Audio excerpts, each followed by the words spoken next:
Welcome to my YouTube channel. ಕನ್ನಡದ ಅತ್ಯಂತ ಪ್ರಾಚೀನ ಶಾಸನ ಹಲ್ಮಿಡಿ ಶಾಸನ ಕ್ರಿಸ್ತಪೂರ್ವ 450 16 ಸಾಲುಗಳನ್ನು ಒಳಗೊಂಡಿದೆ. ಎರಡನೇದಾಗಿ ಬ್ರಹ್ಮಗಿರಿ ಶಾಸನದಲ್ಲಿ ಚಪ್ಪಟ ಎಂಬ ಹೆಸರು ಉಲ್ಲೇಖವಾಗಿದೆ. ಹಲ್ಮಿಡಿ ಶಾಸನ ಇದು ಹಾಸನ ಒಂದು ಜಿಲ್ಲೆಯಲ್ಲಿ ಕಂಡುಬರುತ್ತಾ ಕಾಕಸ್ತು ಅರಮನೆಗೆ ಸಂಬಂಧಪಟ್ಟಿದ್ದೆ. ಕರ್ನಾಟಕದ ಶಿಲಾಶಾಸನ ಪಿತಾಮಹ ಅಶೋಕ. ದಕ್ಷಿಣ ಭಾರತವನ್ನು ಆಳಿದ ಏಕೈಕ ಮನೆತನ ಅಶ್ಮಾಕ ಮನೆತನ. ಇನ್ನು ಶಾತವಾಹನರ ಬಗ್ಗೆ ತಿಳಿಯೋಣ. ಶಾತವಾಹನರು ಕ್ರಿಸ್ತಪೂರ್ವ 235ರಿಂದ ಕ್ರಿಸ್ತಶಕ 725ರವರೆಗೆ ಆಳ್ವಿಕೆ ಮಾಡುತ್ತಾರೆ. ದಕ್ಷಿಣ ಭಾರತವನ್ನು ಆಳಿದ ಮೊದಲ ಸ್ವತಂತ್ರ ಮನೆತನ. ಸ್ಥಾಪಕ ಶಿಮುಖ. ರಾಜಧಾನಿ ಪೈಠಾಣ ಅಥವಾ ಪ್ರತಿಷ್ಠಾನ. ಇದು ಸದ್ಯದಲ್ಲಿ ಮಹಾರಾಷ್ಟ್ರದಲ್ಲಿ ಕಂಡುಬರ್ತಕ್ಕಂಥದ್ದು. ರಾಜಗುರು ಕುಂದಾಚಾರ್ಯರು. ರಾಜಲಾಂಛನ ವರುಣ. ಪ್ರಸಿದ್ಧ ಅರಸ ಗೌತಮಿಪುತ್ರ ಶತಕರ್ಣಿ ಈ ಮನೆತನದ ಡಬಲ್ ಸ್ಟಾರ್ ಆಗಿರ್ತಕ್ಕಂಥದ್ದು. ರಾಷ್ಟ್ರೀಯ ಭಾಷೆ ಪ್ರಾಕೃತ ಭಾಷೆ. ಕರ್ನಾಟಕದಲ್ಲಿ ಅಶೋಕನ ಶಾಸನಗಳು 14 ದೊರೆತಕ್ಕಂಥದ್ದು. ಅಶೋಕನ 12ನೇ ಬಂಡೆಗಲ್ಲು ಶಾಸನದಲ್ಲಿ ಆಂಧ್ರ ಭೃತ್ಯರು ಸೇವಕರು ಎಂಬಂತಹ ಉಲ್ಲೇಖವಾಗಿರ್ತಕ್ಕಂಥದ್ದಾಗಿದೆ. ಮತ್ಸ್ಯ ಪುರಾಣದಲ್ಲಿ 400 ವರ್ಷಗಳ ಕಾಲ 30 ರಾಜರು ಆಳ್ವಿಕೆ ಮಾಡಿದರು ಎನ್ನುವಂಥ ಉಲ್ಲೇಖವಾಗಿದೆ. ಯಾರು? ಶಾತವಾಹನರು. Doctor VS. ಸುಧಾಕರ್ ಅವರ ಪ್ರಕಾರ ಧಾರವಾಡ ಮತ್ತು ಬಳ್ಳಾರಿ ಶಾತವಾಹನರ ನಿಹಾರ ಎಂದು ಕರ್ನಾಟಕ ಮೂಲದವರಂತೇಳಿ ಹೇಳಿರ್ತಕ್ಕಂಥದ್ದು. ಇನ್ನು ಶಿಮುಖ ಈತ ಕಣ್ವರ ಸುಶರ್ಮನನ್ನು ಸೋಲಿಸಿ ಗೋದಾವರಿ ನದಿಯ ದಂಡೆ ಮೇಲೆ ತನ್ನ ಒಂದು ಸಾಮ್ರಾಜ್ಯವನ್ನು ನಿರ್ಮಾಣ ಮಾಡ್ತಾನೆ. ನಾಸಿಕ್ ಶಾಸನದಲ್ಲಿ ಗೌತಮಿ ಬಾಲಶ್ರೀ ಕ್ಷತ್ರಿಯರ ದರ್ಪ ಮುರಿದವನು ಎಂಬ ಒಂದು ಉಲ್ಲೇಖವನ್ನು ಕೊಟ್ಟಿರ್ತಕ್ಕಂಥದ್ದು. ಕರ್ಣ ಮತ್ತು ಕೃಷ್ಣ ಬರ್ತಾನೆ. ಯಾರು? ಶಿಮುಖ ಅನ್ನೋದ ನಂತರ ಈತ ನಾಸಿಕ್ನಲ್ಲಿ ಬೌದ್ಧ ಗುಹಾಲಯಗಳನ್ನು ನಿರ್ಮಾಣ ಮಾಡ್ತಾನೆ. ಯಾರು? ಕೃಷ್ಣ ಅಥವಾ ಕರ್ಣ.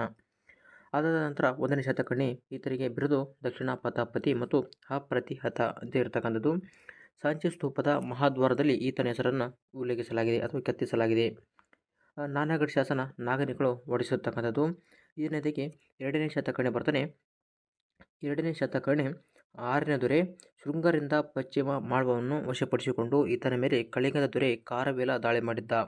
ಈ 2ನೇ ಶತಕರ್ಣಿ ಬ್ರಾಹ್ಮಣರಿಗೆ ಗೋವನ್ನು ದಾನ ಮಾಡಿದ್ದರಿಂದ ಈತನಿಗೆ ಗೋವನ್ನು ದಾನ ಮಾಡಿರ್ತಾನೆ. ನೆಕ್ಸ್ಟು ಹಾಲ. ಕ್ರಿಸ್ತಶಕ 46ರಿಂದ 51. ಹಾಲ ಈತ 17ನೇ ದೊರೆಯಾಗಿರ್ತಾನೆ. ಸಿಲೋನ್ನ ಮೇಲೆ ದಾಳಿ ಮಾಡಿ ಲೀಲಾವತಿಯನ್ನು ಮದುವೆಯಾಗ್ತಕ್ಕಂಥದ್ದು. ಲೀಲಾವತಿಯು ಕೂಡ ಲೀಲಾವತಿ ಪರಿಣಯ ಎಂಬಂತಹ ಒಂದು ಕೃತಿಯನ್ನು ಬರೀತಕ್ಕಂಥದ್ದು. ಗತ ಸಪ್ತಸತಿ ಹಾಲನ್ನು ರಚಿಸಿರ್ತಕ್ಕಂಥ ಒಂದು ಶೃಂಗಾರ ಕಾವ್ಯ. ಇದು 700 ಶೃಂಗಾರ ಕಾವ್ಯಗಳನ್ನು ಒಳಗೊಂಡಿದೆ. ಇಲ್ಲಿ ಶಿವನ ಒಂದು ಉಲ್ಲೇಖವಾಗಿ ಇರತಕ್ಕಂಥದ್ದು. ಇದು ಗತ ಸಪ್ತಸತಿ ಪ್ರಾಕೃತ ಭಾಷೆಯಲ್ಲಿದೆ. ಸರ್ವವರ್ಮನ ಕಾತಂತ್ರ ವ್ಯಾಕರಣ. ಇನ್ನು ಗುಣಾಢ್ಯನ ಬೃಹತ್ಕಥ ಮತ್ತು ಒಡ್ಡಕಥ ಇದು ಪೈಶಾಚಿ ಭಾಷೆಯಲ್ಲಿ ಇರತಕ್ಕಂಥದ್ದು. ಈ ಮನೆಯ ಡಬಲ್ ಸ್ಟಾರ್ ಆಗಿರ್ತಕ್ಕಂಥ ಗೌತಮಿಪುತ್ರ ಶತಕರ್ಣಿ ಬಗ್ಗೆ ತಿಳಿಯೋಣ. ಕ್ರಿಸ್ತಶಕ 106ರಿಂದ ಕ್ರಿಸ್ತಶಕ 130ರವರೆಗೆ ಆಡಳಿತವನ್ನು ಮಾಡಿರ್ತಕ್ಕಂಥದ್ದು. ಈತ 23ನೇ ಪ್ರಸಿದ್ಧ ದೊರೆ ಹಾಗೂ ಬಿರುದು ಶಕಾರಿ. ನಾಸಿಕ್ ಶಾಸನ ಗೌತಮಿ ಬಾಲಶ್ರೀ ಹೊಡಿಸಿರ್ತಕ್ಕಂಥ ನಾಸಿಕ್ ಶಾಸನ ಗೌತಮಿಪುತ್ರ ಶತಕರ್ಣಿ ಬಗ್ಗೆ ತಿಳಿಸುತ್ತದೆ. ಶಕರ ಮೇಲೆ ದಾಳಿ ಮಾಡ್ತಾನೆ. ಆ ಒಂದು ದಾಳಿ ಮಾಡಿದ ನಂತರ ನಹಪಾಣನನ್ನು ಸೋಲಿಸಿ ಅವರ ಒಂದು ನಾಣ್ಯದ ಮೇಲೆ ವರಳ ಲಾಂಛನವನ್ನು ಟಂಕಿಸುತ್ತಾನೆ. ಬ್ರಾಹ್ಮಣರಿಗೆ ಭೂಮಿಯನ್ನು ದಾನ ಮಾಡಿದ್ರಿಂದ ಏಕ ಬ್ರಾಹ್ಮಣ ಎನ್ನುವಂಥ ಬಿರುದು ಕೂಡ ಬಂದಿತ್ತು. ಈತ ಗೌತಮಿಪುತ್ರ ಶತಕರ್ಣಿ ಉತ್ತರಕ್ಕೆ ಮಾಳ್ವ, ದಕ್ಷಿಣಕ್ಕೆ ಕೃಷ್ಣ ಹಾಗೂ ಪೂರ್ವಕ್ಕೆ ಬಿರಾರ ಹಾಗೂ ಪಶ್ಚಿಮಕ್ಕೆ ಕೊಂಕಣವರೆಗೂ ಆಡಳಿತ ನಡೆಸಿದ್ದ. 3 ಸಮುದ್ರಗಳ ಒಂದು ನೀರನ್ನು ಕುಡಿಸಿರ್ತಕ್ಕಂಥ ಕುದುರೆಗಳನ್ನು ಹೊಂದಿದ್ದ. ಯಾರು? ಗೌತಮಿಪುತ್ರ ಶತಕರ್ಣಿ. ಅದರಿಂದ ಈತನ ತ್ರೈ ಸಮುದ್ರದ್ವಯ ಪಿತಾವಾಹನ ಎನ್ನುವಂತಹ ಬಿರುದು ಕೂಡ ಬಂದಿರತಕ್ಕಂಥದ್ದು. ಶಾತವಾಹನರ ಕುಲ ಪ್ರತಿಷ್ಠಾಪಕ ಎನ್ನುವಂಥ ಕೂಡ ಹೆಸರು ಕೂಡ ಇದೆ. ಯಾರಿಗೆ? ಗೌತಮಿಪುತ್ರ ಶತಕರ್ಣಿ ಅವರಿಗೆ.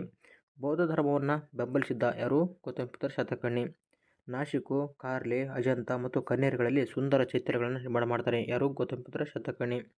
ನೆಕ್ಸ್ಟ್ ಆದ ನಂತರ ವಸಿಷ್ಠ ಪುತ್ರ ಪುಳಮೆ ಬರ್ತಾನೆ. ಗೌತಮಿ ಶತಕರ್ಣಿಯ ಮಗ ಆಗಿರ್ತಾನೆ. ಶಕರ ರುದ್ರಮನ ಮಗಳನ್ನು ವಿವಾಹವಾಗ್ತಾನೆ. ಜಾವ ಮತ್ತು ಸುಮಂತ್ರದವರೆಗೆ ಸಾಮ್ರಾಜ್ಯವನ್ನು ವಿಸ್ತರಿಸಿದ್ದ. ಅಮರಾವತಿ ಸ್ತೂಪವನ್ನು ಕೂಡ ನಿರ್ಮಾಣ ಮಾಡಿರ್ತಾನೆ. ನೆಕ್ಸ್ಟು ಕೊನೆಯ ದೊರೆ ಯಜ್ಞೇಶ ಶತಕರ್ಣಿ. ನಾಣ್ಯಗಳ ಮೇಲೆ ಮೀನು ಮತ್ತು ಹಡಗಿನ ಚಿತ್ರವನ್ನು ಟಂಕಿಸಿದ್ದ. ತಮಿಳುನಾಡಿನ ಅರಕಮೇಡು ಬಂದರಿನಲ್ಲಿ ಈ ಒಂದು ನಾಣ್ಯ ಪತ್ತೆಯಾಗಿರ್ತಕ್ಕಂಥದ್ದು. ಉಗ್ರ ಅನಧಿಕಾರಿಯನ್ನು ಭಂಡಾರಿಕ ಅಂತ ಕರಿತೀವಿ. ಗ್ರಾಮಾಧಿಕಾರಿಯನ್ನು ಮಹಾ ಆರ್ಯ ಅಂತ ಕರಿತೀವಿ. ಹಣಕಾಸು ಅಧಿಕಾರಿಯನ್ನು ಹಿರಣ್ಯಕ ಅಂತ ಕರೀತಾರೆ. ಹಾಗೂ ಭೂ ದಾಖಲೆಗಳ ಅಧಿಕಾರಿಯನ್ನು ನಿಬಂಧನಕಾರಿ ಅಂತೇಳಿ ಇರತಕ್ಕಂಥದ್ದು ಇಲ್ಲಿ ಶಾತವಾಹನರ ಕಾಲದಲ್ಲಿ. ಇನ್ನು ಆಡಳಿತದ ಅನುಕೂಲಕ್ಕಾಗಿ ಪ್ರಾಂತ್ಯಾಧಿಕಾರಿ, ಜನಪದವನ್ನು ಪ್ರಾಂತ್ಯಾಧಿಕಾರಿ ಹಾಗೂ ಪಟ್ಟಣವನ್ನು ಅಗ್ರಹಾರ, ಅಗ್ರಹಾರವನ್ನು ಗ್ರಾಮವನ್ನಾಗಿ ವಿಂಗಡಿಸಲಾಗಿತ್ತು. ಜನಪದಕ್ಕೆ ಪ್ರಾಂತ್ಯಾಧಿಕಾರಿ ಇರ್ತಾನೆ, ಪಟ್ಟಣಕ್ಕೆ ವಿಷಯಪತಿ ಇರ್ತಾನೆ, ಅಗ್ರಹಾರಕ್ಕೆ ಅಮಾತ್ಯ ಇರ್ತಾನೆ, ಗ್ರಾಮಕ್ಕೆ ಗ್ರಾಮಕ್ಕೆ ಇರತಕ್ಕಂಥದ್ದು.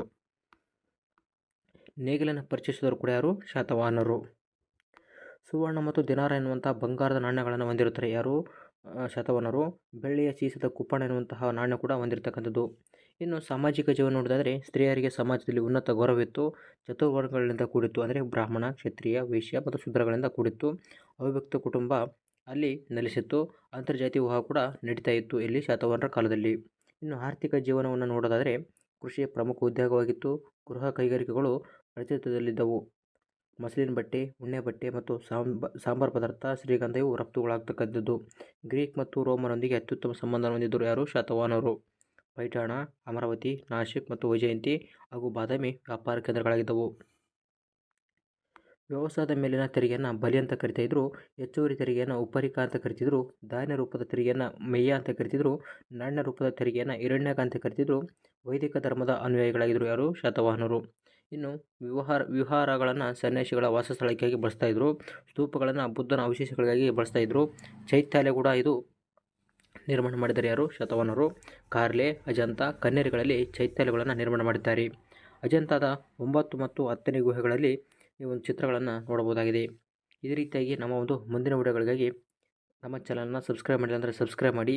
ಈ ಒಂದು ವಿಡಿಯೋ ಇಷ್ಟ ಆಯ್ತು ಅಂದರೆ ಲೈಕ್ ಮಾಡಿ ಅಂತ ಹೇಳ್ತಾ ಮುಂದಿನ ವಿಡಿಯೋದಲ್ಲಿ ಸಿಗೋಣ. Thank you for watching. ಜೈ ಹಿಂದ್.